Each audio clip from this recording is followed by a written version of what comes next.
By way of introducing Jeff Moyer, I'm going to impose on you a little bit, Jeff. I know you'll understand.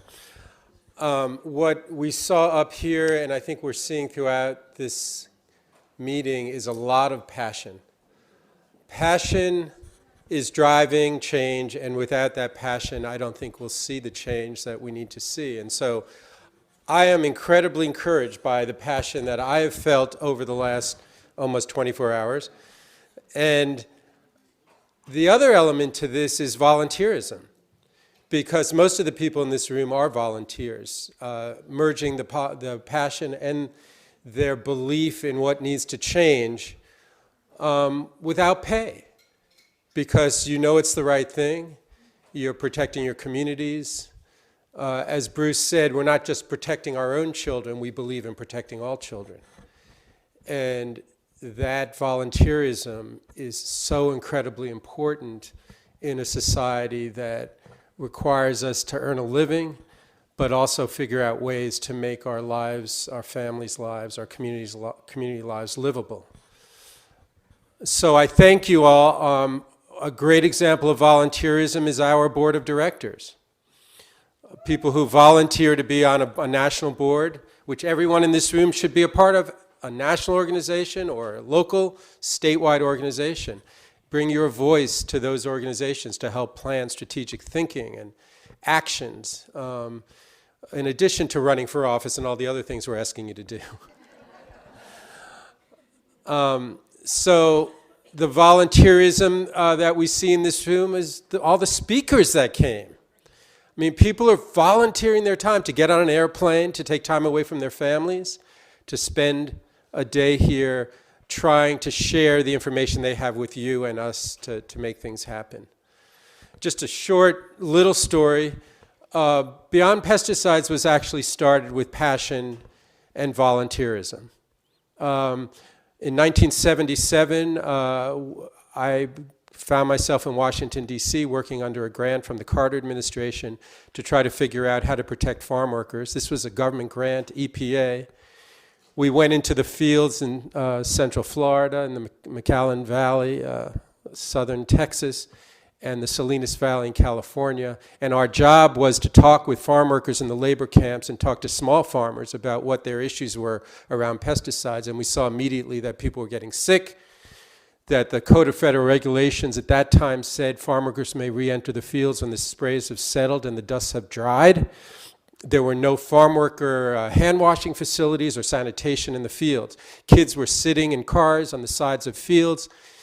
I saw this eating out of bell peppers that were cut in half to be used as cups. People eating their food in the field, their lunches in the field with pesticides all over their body and their hands. And the Carter administration said this must change, and so we went out over a couple years. At the end of that period, right as we're getting ready to propose a standard, 40 congressional offices descended on the White House and said this must stop. These people are going to destroy American agriculture. So that's when Beyond Pesticides was formed, with volunteerism, with passion, the same passion I feel. And I feel a sort of selfishness standing up here and being a part of this conference because I'm taking all this passion in personally. And it will nurture me for another year to keep that passion going. You need to feel that same nourishment from the people you work with and the people you're around. That is nourishment that keeps you going, keeps the volunteerism going. Now we at Beyond Pesticides, we are all paid staff. So you don't need to feel like we are going beyond the bounds of what we're paid to do. But hopefully we're bringing a lot of passion to what we're doing.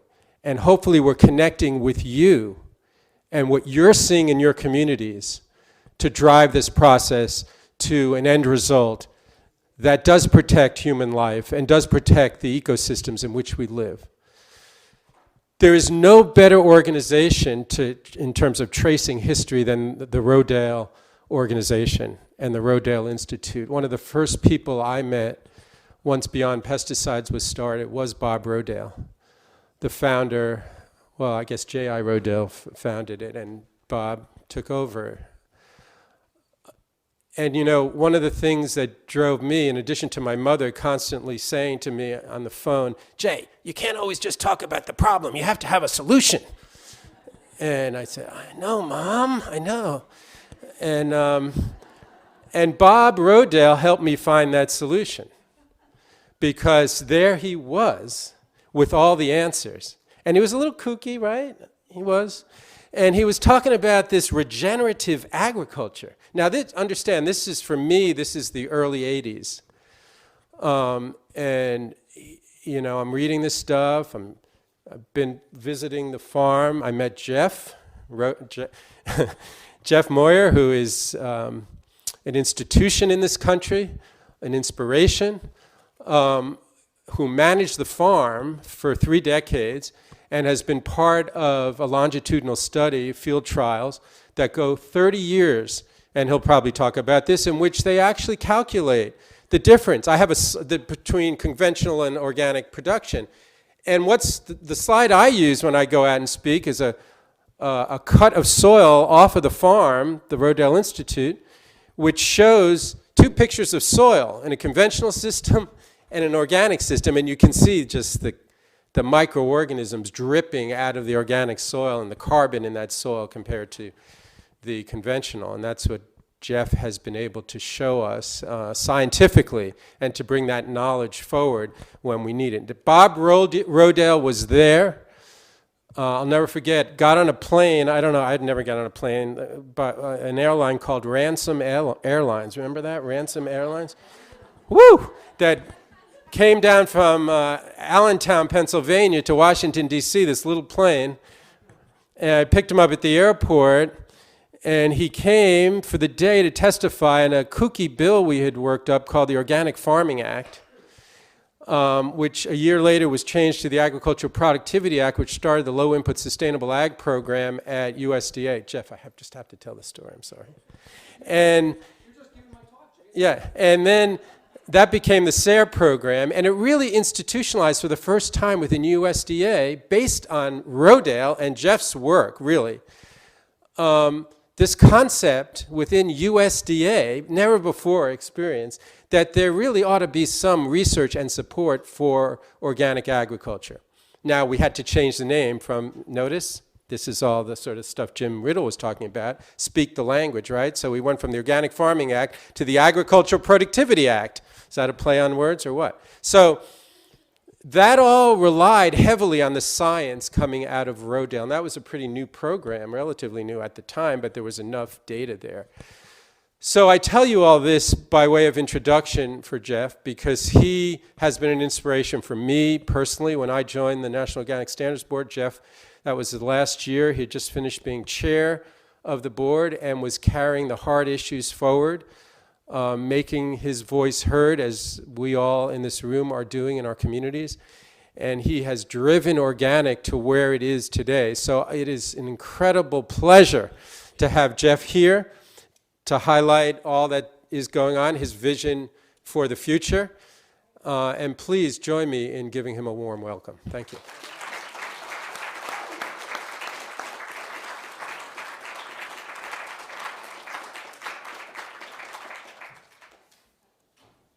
Well, thank you, Jay. And thank you to everybody at Beyond Pesticides for inviting me to be here. It certainly is an honor and a privilege. Somebody asked me when I was walking in the door, they said, how does it feel to be the last speaker of the evening? It feels great. Actually, I got up at 2 in the morning to get here, so hopefully I won't seem like I'm on autopilot, even though I might be. One of the things you'll notice is when you look in the agenda for today, the title for my talk is Finding a Regenerative Future. I changed the title. I'm calling my talk Food Fight, because really we're in a fight for food, and it goes far beyond just this idea of spraying pesticide on the landscape, although we'll talk about that a little bit. It goes far beyond that. Now, we could talk about fighting with food, but that's not what we're going to talk about. We're going to talk about fighting for food. You know, over half, or roughly about half, of the land area of this planet is invested in the production of food for one species. That's us. Half of the land area. It's a tremendous amount of effort and work. But you know, different people have different visions for the way the food is supposed to be produced in this planet, for those of us who eat. Here's an example of what some people think hog production should look like. Now you might notice that those sows are in crates laying on their side. They're laying on their side because they can't stand up. They're penned to the floor with steel bars so that the piglets can suckle on them without them moving or trampling, because every pig is precious. And that's what they'll tell you. Well, it's to protect the piglets. You'll notice that their head is in a feed trough so they can eat, and their butt is in a poop trough so they can poop. And all they do is put food in one end, milk through the middle, and poop out the back end. In fact, I could show you some pictures in this particular operation. This is in South Korea. They have people that come through there, and the pigs don't deliver the piglets fast enough, so they actually stand on them and jump on them to push them out. This is called progress, sustainable agriculture, and they will tell you this is very efficient. This is an efficient use of feed. You might also notice, a little hard to tell maybe in this picture, but most of the pigs are a light green. That's because the pigs are painted with a bactericide so that they stay sterile and clean, and they'll say that's for the piglet's health. And this is what we eat. And this is the vision that many people have for the future of food production in this country. I say it goes far beyond pesticides. There's other ways to raise pigs. These happens to be the hog operation at the Rodale Institute. Every pig at the Rodale Institute has access to the outdoors 24 hours a day, 365 days a year. They also have access to the indoors 24 hours a day, 365 days of the year. And they go outside and they act like pigs and they play in pastures, and we're actually using pigs to improve soil health. For us at the Institute, everything we do is about soil health, because we know that if we improve the health of the soil, we improve our own personal health. Which pig would you rather support? We all have a choice. We all have a voice, and we all need to exercise that voice and that choice.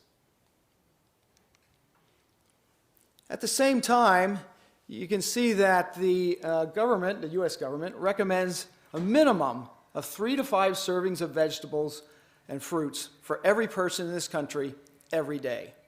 Yet even in California, one of the best states in the nation, it's right around 1.8 servings. So we're not eating the diet we're supposed to be eating, let alone eating a diet that's produced and raised the way we want it produced and raised. We need to change that. We need to think about this food fight that we're all in. In preparation for this little talk, I knew I was going to be in Minnesota, so I looked up some statistics about Minnesota specifically. Because here we are in the breadbasket of America, and we have food deserts. Places where you cannot buy food. Is that insane or what? Right here in the city of Minneapolis, there are food deserts. People who do not have cars, access to public transportation, and cannot get to a supermarket or a grocery store. They eat out of convenience stores, gas stations, and believe it or not, liquor stores. That's where their diet comes from. So we have half of the world's resources of land invested in food production, and we cannot put food on the plates of people in Minnesota. It goes far beyond pesticides. What are we trying to do here? And then the people in Minnesota that do eat really well because they're fat. In fact, 26% of them are overweight by a minimum of 30 pounds, some of them much more than that. And the statistics, again, from the federal government says that by the year 2030, 1.3 million of those people in Minnesota here. So if you're from Minnesota, I don't know how many people live in Minnesota. That's what I thought, about 4 million. I don't know how many will live here in 2030. But judging by the percentage of people, some of you are on that list. So look around at your neighbors. If they look healthy, it's you. 1.4 million people are going to have heart disease just because of the diet that they're eating. I just heard in Mexico, they said by the year 2025, 50% of the population of Mexico, the whole country, will have diabetes, type 2 diabetes. 100% controllable by diet and exercise, lifestyle. And yet we don't change. Many of us are well aware of the GMO fight. Of course, it's what we talk about. But when we think about this food fight, we've moved far beyond GMOs. Gene editing is now replacing GMOs. It's very similar in what it does. Just change the name. I didn't hear Jim Riddle's talk, but just change the name and everything's okay. From corn to cattle, gene editing is about to supercharge agriculture. This was written on April 17th, just 10 days ago, 11 days ago. What does that mean? Here in Successful Farming magazine, this is the message that farmers are getting. Farmers are getting this message bombarded to them on a daily basis, how gene editing will change agriculture. This was from November of 2016, so it's fairly recent, a few months old. Here's what it said. In the article, it said, our goal is to have traits in every major crop within the next 10 years. We already have herbicide-tolerant canola. We'll see the release in 2019 and 2021 timeframe, glyphosate-resistant. Like we don't have enough glyphosate, you know? We don't have enough on soybeans. Now we're going to have glyphosate-resistant flax, herbicide-resistant rice, numerous other. Every crop that you eat will be edited by gene splicing and gene editing. Every crop, every animal. Here's another article. This one was written, I don't see the date on here, February 21st of this year, going out to all the animal producers in this country, saying that you're going to get genetically changed animals on your farms. But read at the bottom, if you can, over those chairs, it says, gene editing which has ethical concerns due to its capacity to alter human DNA is being considered in the United States as a tool for improving livestock. What it improves is our ability to raise pigs the way you saw in those crates. It improves our ability to jam more cattle into feedlots and prevent tuberculosis, because we can do that by turning on and off genes in the animals. But when we do that in the animals and we consume the animals, we get that. We eat that. It's all coming into us.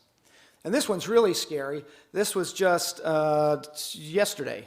While you were in meetings here, this was announced by China that China pushes ahead with human gene editing.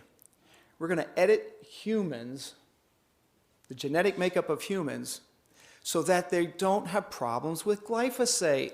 See how this works? It's all, and this is happening. While we're sitting here debating this, this is happening. And we all have a role to play in this. But in the short term here, just so you know, in terms of our food fight, you are all losing. I'm losing. The battle is being won somewhere else. And of course, you're aware of this one. Dow Chemical tries to kill the organophosphate risk study. You're well aware of that. This is what's happening in our own politics here within the U.S. borders. So what are we going to do about this? How are we going to change the way we interact with food? You know, the real beauty of food is we touch it 3 times a day. Some of you 4 times a day. Plus snacks. So we come in contact with this food. What is more personal than food? Not only do you touch it, not only do you have it near your body, you put it into your body. It is you. It becomes you. You know, we're working right now at Rodale Institute with Hershey Medical Center, because Hershey Medical Center came to us and they said, we're really interested in this amino acid called ergothioneine. And we said, what? We're not medical doctors. What is ergothioneine? Well, it happens to be an amino acid that helps the human body protect itself from cancer. And it's only produced by soil fungi. No soil fungi, no ergothioneine. What's happening with cancer rates in this country? Going up. Yeah, exactly, Warren. Going up. What are we debating in the organic industry today? Hydroponics. We don't need soil. We don't need it. Vertically integrated farming indoors. I was just in Washington, D.C. Let me see, I've been on the road for a long time. I just got back 2 days ago from Austria. I got home, threw my bag on the floor, slept one night, got up at 2 in the morning to come here. And before that, I was in D.C. at the Earth Optimist Conference. Smithsonian Institute put on the Earth Optimist Conference because they said, you know, we're tired of hearing all the negative, bad things about food production. Let's talk about the positive things. And what were the speakers talking about? Hydroponics, building inside a building, farming inside a building where we don't need the soil. No soil, no ergothioneine. In hydroponics, let's face it, as humans, we're pretty smart. At least we think we're pretty smart. And we're clever enough to figure out what we have to put in a bag to produce a head of lettuce for 45 days. And we can do that. And it's pretty, it's pristine, there's no bug damage on it, no dirt on it because there's no mud. And we put it in a nice cellophane wrapper and we put it in the store and people buy it. And that's great. But there's no ergothioneine in it. And who knows how many hundreds of other things that are being produced in the soil that we need to survive as a human species. So what we're suggesting in hydroponics is if everybody ate nothing but hydroponic food, we would die. That's what I'm suggesting. Because we're not smart enough to figure out what to put in a bag to produce a human being for 90 years. We're not smart enough. We think we are, but we're not smart enough. How can we expect, and I know we're preaching to the choir here, but how can we expect to apply 1.1 billion pounds of pesticide to the soil annually and have no negative impact in our bodies and the food that we eat? But you know what's going to happen with gene editing is we're going to cut that number in half. And everybody in DC and all the science in the world is going to go, look, we cut it in half. It's because we put it directly into the food you're going to eat. It's no longer going to be applied as a chemical. It's going to be bred right into the plant and the animal that you eat. But then again, if you believe what China is doing, it's going to be genetically edited right into you and your offspring. Is that the future we want? And then there's this whole thing about artificial intelligence. You know, for a long time they talked about putting computer chips in your brain. They are doing it. They are putting computer chips into our brains so that we, according to Elon Musk, can talk to each other without talking to each other. We'll be able to communicate brain to brain. Not only that, but he says you'll be able to connect with the internet just by sitting in the room. Computers are obsolete. You will become a computer. Now, you know, on the bright side, what they're saying is, you know, blind people will be able to see because you'll be able to download movies and play them into your brain without ever looking at them through your eyes. So while you're sitting here listening to me, theoretically, you could be watching a movie. Assuming there's Wi-Fi in this room. Or you could be communicating with somebody at home or texting them just by thinking a text message. It would pop up in their head. This is scary shit. It scares me. Is that the direction we want to go? And there are people spending billions of dollars to make this happen. In fact, they are spending billions of dollars because they're saying not only is the human brain obsolete, but the human body is obsolete. So maybe we don't even need food anymore at all because we are going to become cyborgs and robotics. Scary stuff. Anybody read anything from Stephen Hawking's will know that right around Christmas time last year, he gave a lecture at Oxford University where he said, people as we know them on this planet will not exist in 500 years. Because we have ruined this planet and exhausted the resources, and our only hope is to find another planet that we can colonize and use this technology to get us there. One of the leading physicists in the world, theoretical physicists in the world, is saying that. Now, the really scary part for you and me is, let's just presume that that's true. And we do have to find another planet, and we find one, and we can get there. Rest assured, they are not going to take 9 billion people. And I'm pretty certain the Moyers aren't on the list. I doubt you are either. What are we going to do? You know, the problem is, when the only tools you have are these kinds of technologies, you want to put them to work and you want to play with them. We're curious people. But unchecked energy and unchecked actions can lead in a horrible direction. When my son is grown now and he helps me manage our farm at home, Jay didn't mention we also have a certified organic dairy at home. My son manages that and really runs it. But when he was a little kid, he discovered a hammer. He was about 2. And suddenly, everything in the house was a nail, including the glass front on the wood stove and the television set. Unchecked action, unchecked energy. When we discover these new tools, we want to put them to work, and we put them to work doing disastrous things. Where are the checks and balances? We cannot let money be the only driving force in what we do in our food production systems. That's just not going to work. When we do that, we know that we're losing soil. So even though we're talking about soil health, I sat in the soil health conference or workshop earlier today, World Wildlife Fund says in the last 150 years, we've lost half of the world's topsoils. When I was in Austria, one of the things that we were talking with was the Ministry of Agriculture, and they're trying to plant shelter belts to stop the wind from eroding all their soils. But farmers don't like the idea because, as they said, our ancestors cut all the trees down. Who are we to plant them?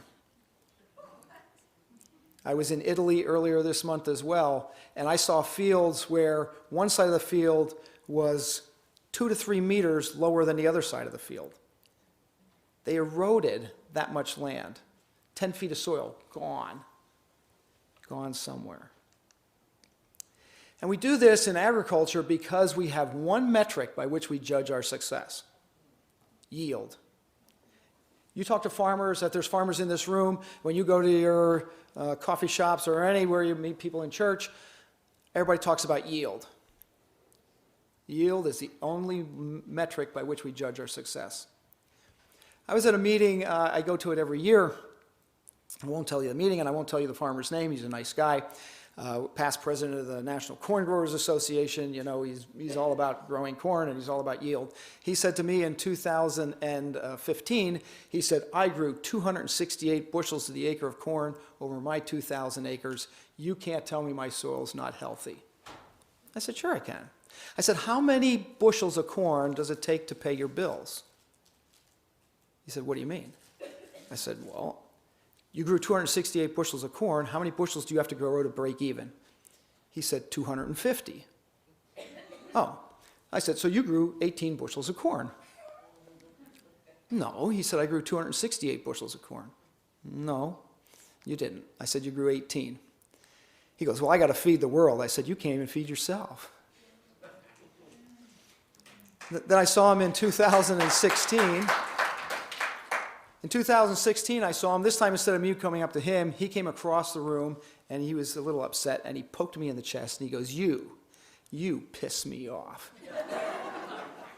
I said, what did I do? He said, all year, all I could think about was that number 18. I said, how'd you do this year? He said, I grew 240 bushels of corn. I lost 10 bushels. I got to change something. My soil's not healthy. Yield cannot be the only measuring stick by which we judge our success. Yes, we have to produce food as farmers. Of course we do. I'm a farmer. We like yield. It's a nice number. But it's not the only measurement to judge our success. If that were the case, it'd be like saying, what's your bank account look like? We're only going to look at numbers. Judge your whole self-worth as a person by the amount of money you have in the bank. We all fall short. And yet we know, as long ago as 2,000 years ago, Xenophon here understood, a Greek philosopher, that it's all about the soil. When he said to be a successful farmer, one must first know the nature of soil. Yet in agriculture today, you can get a PhD in agronomy and hardly ever mention the word soil. How is that possible? How is that possible? At the same time, Hippocrates, another Greek philosopher and physician, made a list of 11 questions that that a doctor should ask their patients. And one of the questions was, he said, a physician should know something about the soil where a patient's food comes from. When's the last time you went to a doctor and he asked you something about the soil where your food came from? I have a running, I don't want to say it's a fight with my family physician, but I think it's good-natured. I don't know if he does. But one day I told him, I said, you know, I could learn your job in 30 days. He said, it took me 12 years. I said, it was a waste of time. I said, the only thing I need to know, I need to have 3 lists. A list of symptoms, a list of pharmaceuticals to treat those symptoms, and a list of specialists to send you to when that list doesn't work. Oh, he said, it's more than that. I said, well, it should be, but it's not. And then last year, I went to him at the end, you know, we have this great health care plan that we have, and then I had paid my deductible, and my wife said, you should go for a physical. You haven't had one in a while, so I went for a physical. And I was talking to the doctor, you know, sitting in there, and this is what he's doing. I said, excuse me, I'm over here. He said, I know, but I have to enter the data into the computer. I said, but you're not even looking. How can you give somebody a physical without touching them? He said, well, what do you want me to touch? I said, nothing. Hippocrates knew. 2,000 years ago we knew. And then, as Jay mentioned, along comes G.I. Rodale and Robert Rodale. G.I. Rodale in 1942. I don't know if you know much about his story, but he was not a farmer. He was not a research scientist. He was a businessman. Made electrical components, electrical switch gears in Brooklyn, New York. Was very good at it. Born poor, lived in poverty. When he made money, he said, I looked around at what rich people do. He said, they do 2 things. The first thing they do is, he said, they buy really good artwork and they hang it on a wall.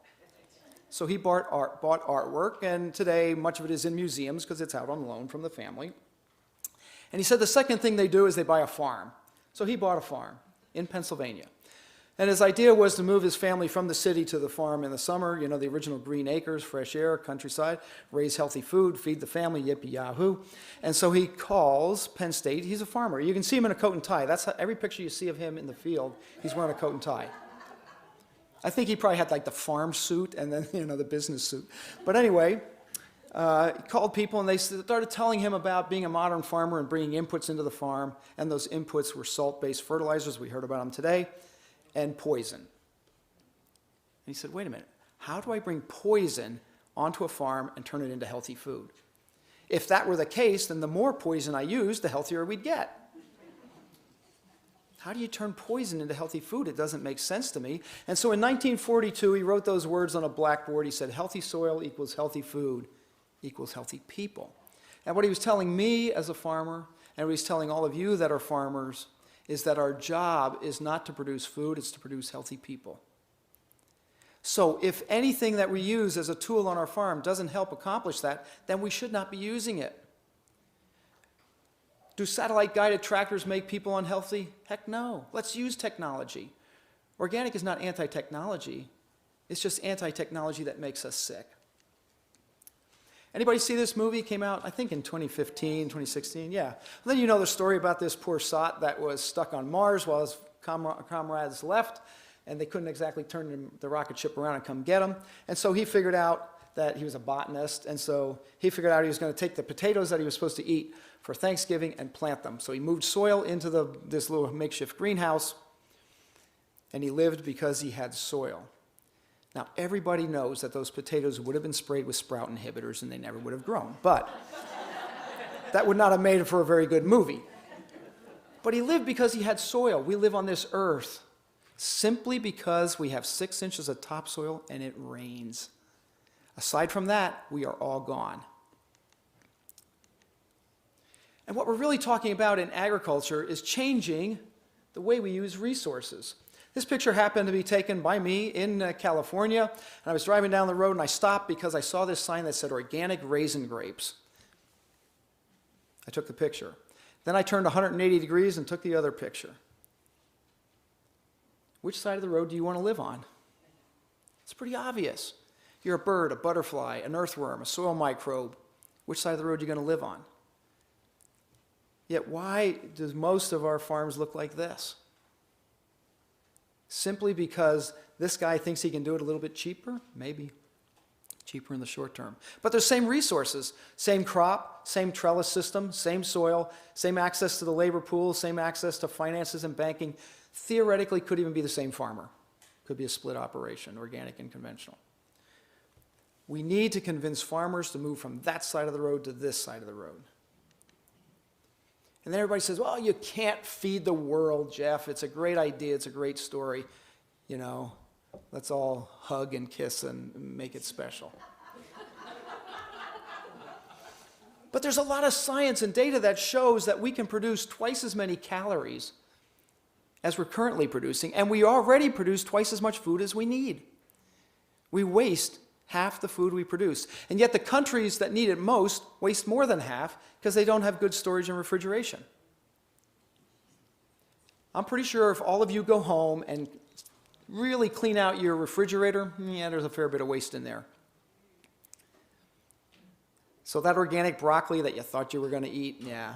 And that organic broccoli is the best of the best. It's already been graded 3 or 4 times before it got to your kitchen. And then it gets thrown away, or you don't eat it and you throw some away, scrape it into the compost pile. We are incredibly wasteful. We know we can produce the amount of food we need. The state of the organic condition in this country is great, and it's growing, but it's still teeny tiny. Less than 2% of the land in this country is being farmed organically. You go to Austria, it's 20%. Why are they smarter than us? It doesn't mean they're doing everything right. We have to change some things. But we know the industry is large. We have some other problems in this country. We have 6 times as many farmers over the age of 65 as we do under the age of 35. Yeah, the average age of farmers is like 59 years and 8 months or something like that. But the median is much different. 6 times more farmers over the age of 65. Where is our food going to be produced and who's going to produce it? We need to start thinking about that. What's really interesting when we think about that is that the whole system of food distribution in this country is changing. This was the old boss. If you had a farm here in Minnesota and you're growing grain, all you had to do was please that guy there with the quality and the condition of the food you've got, put it in that bin, you get your paycheck. Here's the new boss. Think of the problem we have. 6 times more farmers over the age of 65. They're not millennials. They don't relate to millennials. They don't even like millennials. What kind of business operates where you don't know the customer and don't like the customer, and then you're going to sell them food? You know, when the Dark Act was passed and we got the GMO labeling done, that you can do it with your smartphone and all that stuff that doesn't work. The farm community was flooded with emails. I got emails from Illinois Farm Bureau that said, thank God we can finally produce food the way we want. Let the tree huggers get out of the way. We can shove food down their throat the way we want and the way we know how to produce it. These people are not going to let them do that. These are smart people. Regardless of what those 65-year-old farmers think, these are smart people. They have money and they have interest in what we're doing. I'm a little disappointed to not see more in this room. We need to get more young people involved in what we're talking about. I know they're busy with their lives and their jobs and they have little kids. I don't care. They need to get engaged, and we need to engage them. And the farm community is hearing this message. It's going out all the time. Successful Farming Magazine again, talking about this. Foodies, they're challenging the supply chain. It's all about millennials. They're driving the system. All these older farmers that are 65 years, they think their millennials are poor and they don't want to work and they're living in their parents' basements. Not true. Not true at all. The difference is millennials are not looking for value. They're 18 to 34 years old in this country. They've never seen a depression. They've never seen starvation. They've never seen shortages of food. They're not interested in how much food they can get for $1. They're interested in the values that are embedded in the way the food is produced. We need to think about that. There's a bright spot there for us, people in this room. You have a great ally out there in that millennial population, and there's a lot of them. 80 million of them. There's 80 million people that we can put to work that want exactly what you want, and we're not talking to them. That's our job. That's your job. How are you going to reach them? Get to work, Melinda. You got to reach them.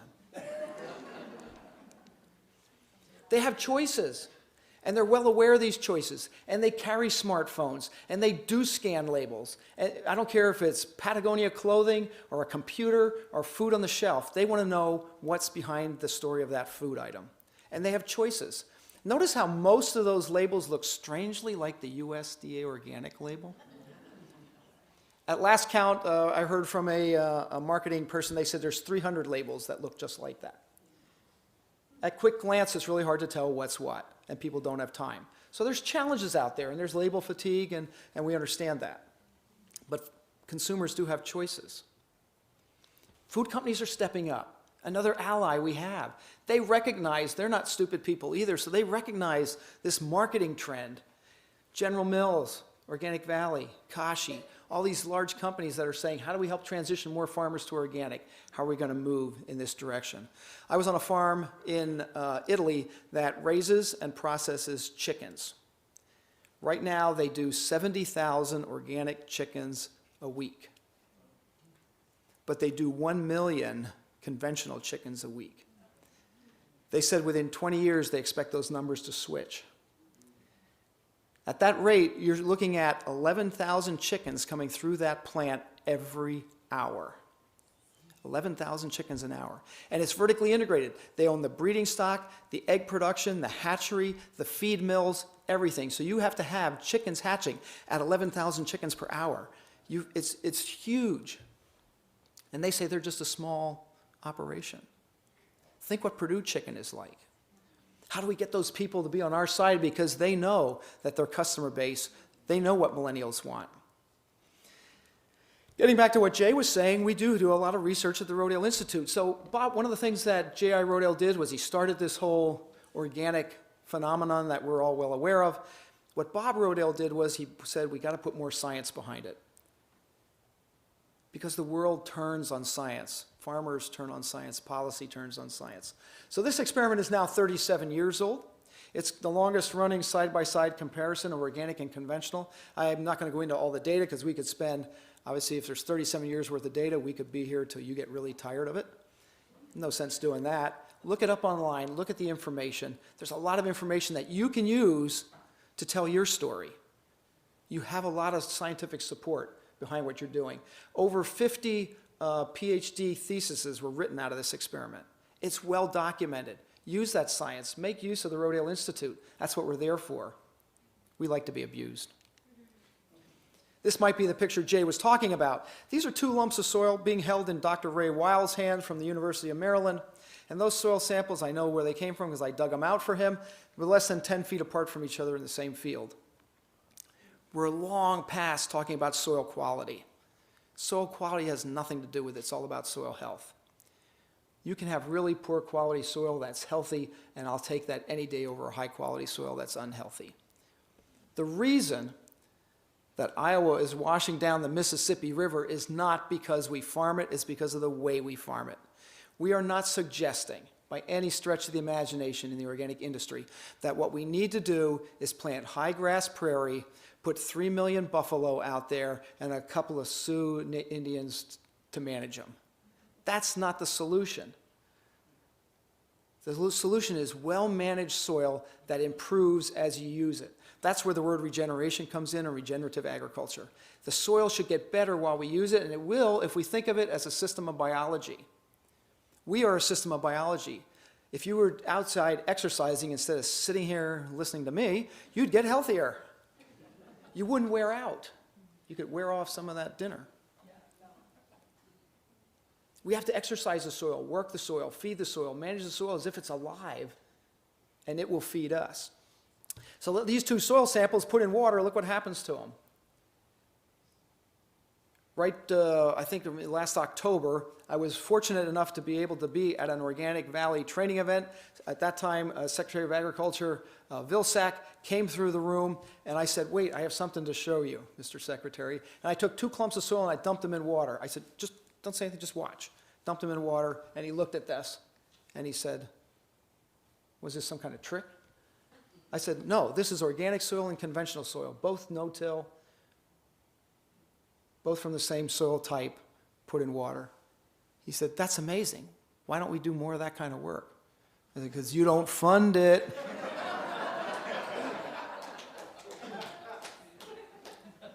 Why aren't we doing more of this work? Instead of nitrogen response study. The world needs another nitrogen response study like, I don't know what it needs, but. And we're also finding out that there's more nutrients and vitamins and minerals in the crops that we're producing on this field. We're doing some work right now at Rodale Institute, and I know I'm running short on time. Jay stole some of my time, so I'm stealing it back. And I realize that I'm the only thing standing between you and more wine, so I'll try to speed it up. But one of the things that we're doing now with this new experiment, and we need your support, we need your energy, we need your access to finances, whatever it takes, help us out with this. But what we're doing now is we've switched from looking at just grains to human consumable vegetables. In our farming systems trial, we took conventional land and we transitioned it to organic, and we mapped that transition. With this experiment, we're taking organic land, and a third of it we're taking and we're changing it into conventional land. And we're going to map the degeneration of that soil, and we're going to map the impact that that has on food. And we're working with the medical community because they want to help us with this. So if you know anybody that wants to partner with us, let us know, because we're really anxiously seeking partners that can help bring this story to the medical community. Third area of research that we're focusing on a lot at the Rodale Institute is this integrated crop livestock program. Animals do not belong like this. This is an environmental nightmare. So just so you know what your tax dollars are doing right now, everybody recognizes this is an environmental nightmare. So it depends who you ask for a solution. You know, you heard Jay talk about solutions. Bob Rodale was very much a solutions person. He said to me, he said to all of the staff, don't ever come in my office with a problem unless you have a solution, because I don't want to hear it. The world is full of people that can identify problems. Let's identify solutions. So you ask engineers how to solve this problem, you know what they tell you? Put a roof over it. We are building in Iowa alone between 100 and 150 roofs per year at your expense to fix this problem. Because when it rains on this, all that manure goes into the river. I was at a feedlot, it might have been this feedlot, I might have taken this picture, they were in New Mexico. And I asked them, they were looking at transitioning some of their land to organic. They were farming 76,000 acres. And I said, where do you put the manure? And he said, over there. And I said, over where? He said, there. I said, I don't see it. He said, that is not a mountain. That's 40 years of manure piled up in a dry climate. It doesn't rot, it just sits there. And they had those earth movers that you see in construction by the side of the road, those big carryalls, and they were just piling it up. It was a huge mountain. And then you see these little trucks going up and down on it. There's no money in sending that back to Iowa and Indiana and Illinois. So there it sits. So what we're going to do here, of course, you understand, is we're going to do gene editing on those animals so that they don't get tuberculosis by breathing that dust from their own manure. And we're going to put a roof over it so it doesn't rain on it, and the problem is solved. Wrong solution, because we asked the wrong people. We know that life forms come in many different sizes and shapes on farms. We already talked about pollinators, and we're doing pollinator research and bee research at the Rodale Institute. I think we have about 200 hives now. We have to give farmers tools. You cannot ask a farmer to transition from one production system to another, risk their livelihood, their standing in the community without giving them some support and some tools. That's ridiculous, because even if philosophically they agree with you, financially they can't do that. Farming is an odd occupation. It's multi-generational. We heard of people that are farming on land that's been in the family for 4 generations. Nobody wants to be the person to lose that. I was on a farm in Germany. I said, has your family been on this farm long? He said, well, not as long as some. He said, we moved here in 1415. That's pretty long. And he's turning the farm over to his daughter, and he said, I feel for her because the pressure to not lose this farm is tremendous. Doing what we did in the past isn't going to work. What are we doing? So the reason I was on the farm, they transitioned it to an organic herb farm. Exciting. And they had to put in a big processing plant. And at the time, they were harvesting dandelion for some tincture somewhere that they were sending to China. In huge totes, they could have filled this room with dried dandelion. It was amazing and impressive. But they have to do that, to have to change. So what are we going to do? We have to give farmers tools. So at Rodale Institute, we're developing tools. This happens to be organic no-till. Why do we have to? We talk about soil health, and then as organic farmers, we till the soil to manage weeds. Well, that may seem fine to manage weeds, but it doesn't run real well with the earthworms. Now, that's a bad day. We're also going to have to train more farmers. If we don't have enough farmers under the age of 35, what are we doing in this room to change that? Let's come up with some solutions. So we need to do that. So we have an intern training program. In fact, at the Institute, we've got a fairly large veterans training program. Military vets coming out of service want to become organic farmers. Let's get some money behind that and teach them. And they don't want to be conventional farmers. They don't want to kill things. They want to grow things. They want organic farms. Let's take advantage of that. We have more women, more young people coming into organic farming. It's an exciting opportunity, but what are we going to do as part of this organic community to support them? We know that if we work together, consumer and farmer, we can change the food system. This is an example of how we did that. St. Luke's Hospital, Easton, Pennsylvania. When you get a chance, look it up on YouTube. There's a bunch of fun videos there.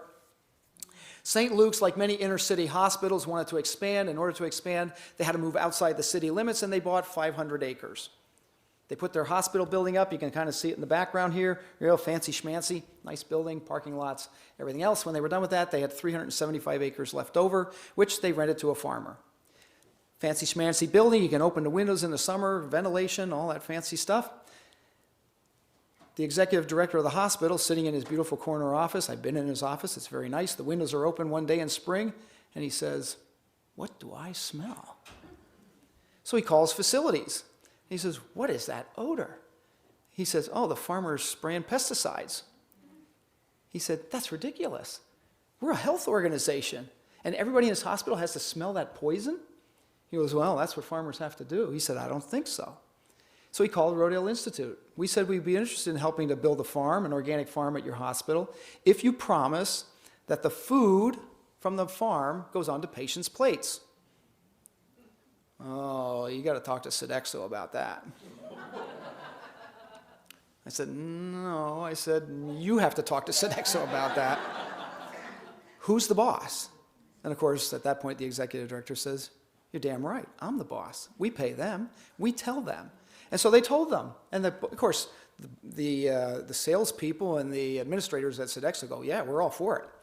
And then you take produce into the kitchen, and the chef, it's hard to call, they have a chef's hat, but not much of a chef.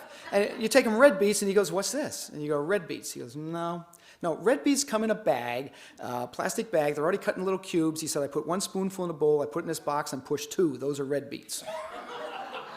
You bring me this." He said, "Well," I said, well, that's what your boss said we're supposed to bring you." "Yeah." He said, "You tell my boss to come into my kitchen and tell me that." So the boss came into the kitchen and said, "Here's the way it works, Hector. You can do it, or someone else can do it, but that's the way beets are going to come." He says, "I'm your man." Now, 5 years into the project, he can't wait to see what we bring him. Now he is a chef. Now he's trying to design menus around the food that the farmer's bringing him. And now it's only an 11-acre farm out of the 375, but you know, the farmer who's farming that 375 acres keeps coming to the organic farm and says, you know, maybe I could stop spraying pesticides too. We can make a difference in the way we farm. Why doesn't every hospital have a farm like this? Yeah, why not? They have the land, they have the consumers, they have the money to do it. You know, this farm cost like $140,000 to start. Then the second year, the administrator said, we'd like to get the profit loss margin down to 0. I said, okay, here's what I'm hearing. I said, I'm hearing you say you want freshly grown, organic produce grown specifically for you, delivered 3 times a week right to the kitchen door for the same price that you can buy the cheapest food from any purveyor in the nation. Oh, don't say anything yet. I said, and you want all the great publicity, because look at YouTube, they're all over the place. Every hospital magazine, every doctor's journal did an article on St. Luke's Hospital. I said, you want all that just as icing on the cake? Bullshit. It's not going to happen. You can't expect the farm to eat all that. I said, you can go out in the hallway and point at any doctor you want. Pick any one you want. I'm sure they're all great. You spent more in the first 3 months on that doctor and his work than this farm will cost you in 12 years. Get over it. He said, yeah, you're right. We should get over it. And it's a great opportunity, a great farm. Everybody should be doing that. Rodale Institute started an Organic Farmers Association so that farmers can talk to each other. What's really exciting about this association is you can all join too. You won't get a vote on national policy, but enter the conversation with organic farmers. Yeah, it's going to cost you a couple bucks to join, but everybody in this room should join this organization so you can enter the conversation with organic farmers. Talk to them, encourage them, tell them what you want. Find out what they need, find out what they want.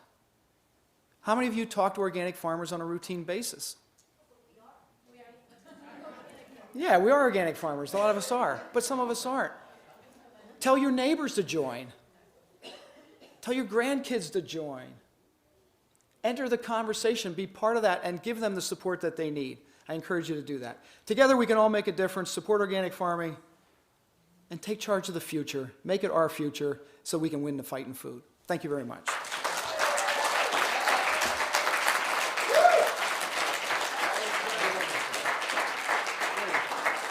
So we do have to get to the wine, but is there a burning question out there? No burning questions? Red or white? Okay. That's the question, yeah. Okay, let's hear it. I hate to be that guy who makes a comment when he's supposed to question, but you talked about the food deserts and the people who are struggling to find good meals, and then the people who are eating well because of statistics of obesity. And my understanding is that with the food deserts, people forced to eat at fast food places and the liquor stores that you mentioned, those are the same people who end up obese because of the quality of food that they're getting. So I just wanted to make sure it wasn't that simple juxtaposition of the food deserts. The food insecurity is where people end up obese because of the lack of opportunity to do the things that you're talking about. Absolutely correct. Thank you. And there's tools that we have that we can bring food to those people. There's no reason we can't do that. Look, at the Institute, we have a CSA. Our CSA membership is expensive. It's $750 at the beginning of the year. There are many people in our community that do not have $750.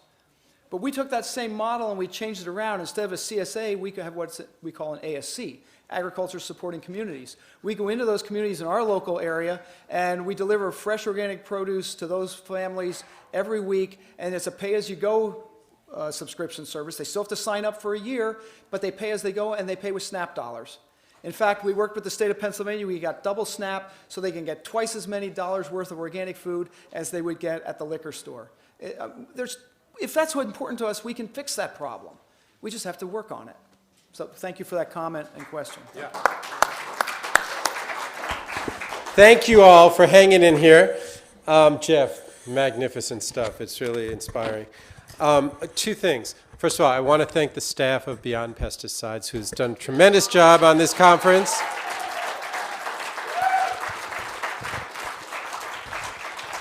It really does take a lot of coordination and concentration and listening to people and working with people. The planning group that we assembled back in the fall of local folks here were a tremendous help to us, and the co-sponsors listed on the program as well.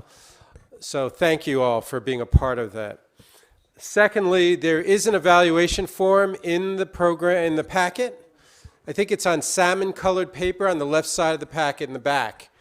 You know, that evaluation really does help us as we plan next year's conference and as we think about our program and what assists you and other communities, what you think is needed to increase our effectiveness and the impact that we have in the communities where we live. So please fill that form out. And I think we'll have a box. If you want to take it home and mail it in, fine. But, you know, fill it out over a glass of wine. I told you about the guy that started filling it out Friday night, so you shouldn't have trouble finishing the form tonight. So thank you all. Safe travels. Enjoy the organic wine out there. Thank you very much.